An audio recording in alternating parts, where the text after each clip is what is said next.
Ganito ang itsura ng ink tank. Kung napapansin nyo, mukha na naghalo-halo yung mga ink sa likod. So, ibig sabihin, possible na nasira na tong plastic na nag-cover sa ating mga inks. Yung nagdi-divide sa mga inks.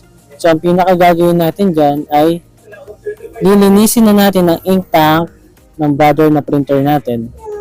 So, ganyan lang, pagka maglilinis kayo ng ink tank ng brother, since dry ink lang naman siya, mabilis lang siya matatanggal ng tubig. So, i-rinse nyo lang, ganyan lang katulad sa ginagawa ko.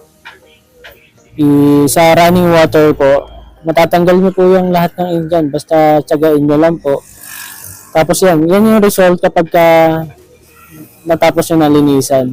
So, kung napapansin nyo, nasa likod niya, is iba na yung kulay ng magenta at cyan. Halatang naghalo na sila, color violet. Pero yan, i-test pa rin natin yan. No? So kapag paano ayusin yung ink tank na leak. So sa ginawa natin, ayan, napansin nyo, nagawa ko na yung ink tank dyan. Nilagyan natin siya ng foil. Yung foil yung ginagamit sa mga sabubong, yung makapal na may pandikit. Ayan, tignan nyo, separate na yung color ng magenta, cyan, tsaka yellow, tsaka black.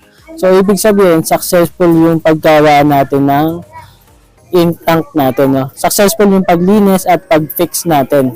So, kung ganyan din yung problem nyo, ganyan po yung gawin nyo. Tapos, solve na po yung problema nyo.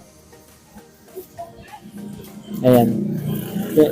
Ayan po, kitang-kita nyo po, no, maayos yung pagkakagawa natin. Separate na sila. So, pa-follow po and pa-subscribe. Thank you.